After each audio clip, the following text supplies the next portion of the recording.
वालेकुम वरहमतुल्लाहि वबरकातुहू। इस वीडियो में हम आपके लिए बहुत ही दिलचस्प सवालात के जवाब लेकर आए हैं। गुजारिश है कि वीडियो को आखिर तक देखें और चैनल को लाजमी सब्सक्राइब करें। सवाल नंबर 1, हज़रत आदम की वफ़ात के बाद इनकी मखलूक कितने दिन तक रोती रही? चलिए बढ़ते हैं इसके जवाब की तरफ, और इसका जवाब है 7 दिन तक। चलिए बढ़ते हैं अगले सवाल की तरफ, जो हमारा सवाल नंबर 2 कहलाएगा। और हमारा सवाल नंबर 2 है, दुनिया का पहला हज किसने किया था? चलिए बढ़ते हैं इसके जवाब की तरफ, और इसका जवाब है, हम इसी तरह दिलचस्प सवालात के जवाबात लेकर आते हैं। आपसे गुजारिश है कि जवाब हज़रत आदम अलैहिस्सलाम और बीबी हवा ने। चलिए बढ़ते हैं अगले सवाल की तरफ, जो सवाल नंबर 3 है। सवाल नंबर 3, ज़मीन पर सबसे पहले कब्र किसने बनाई? चलिए बढ़ते हैं अगले सवाल इसके जवाब की तरफ, और इसका जवाब है,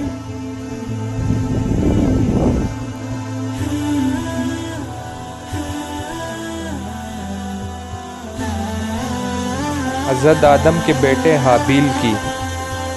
चलिए बढ़ते हैं अगले सवाल की तरफ, जो हमारा सवाल नंबर 4 कहलाएगा। और हमारा सवाल नंबर 4 है, हज़रत आदम अलैहिस्सलाम ने आग कैसे पैदा की? चलिए बढ़ते हैं इसके जवाब की तरफ, और इसका जवाब है, पत्थर की रगड़ से। चलिए बढ़ते हैं अगले सवाल की तरफ, जो हमारा सवाल नंबर 5 कहलाएगा। और हमारा सवाल नंबर 5 है, सबसे छोटा जमहूरी मुल्क कौन सा है? चलिए बढ़ते हैं इसके जवाब की तरफ, और इसका जवाब है, मोनाको सबसे छोटा जमहूरी मुल्क है। चलिए बढ़ते हैं अगले सवाल की तरफ, जो हमारा सवाल नंबर 6 कहलाएगा। और हमारा सवाल नंबर 6 है, आबादी के लिहाज से आलम इस्लाम का सबसे बड़ा मुल्क कौन सा है? चलिए बढ़ते हैं इसके जवाब की तरफ, और इसका जवाब है, इंडोनेशिया आबादी के लिहाज से इस्लाम का सबसे बड़ा आलम इस्लाम का मुल्क है। चलिए बढ़ते हैं अगले सवाल की तरफ, जो हमारा सवाल नंबर 7 कहलाएगा। ज़मीन का कितना फ़ीसद हिस्सा बर्फ़ से ढका हुआ है? अगर आप हमारे चैनल पर नए आएँ तो प्लीज़ चैनल को सब्सक्राइब करें, वीडियो को लाइक करें। 10% हिस्सा बर्फ़ से ढका हुआ है।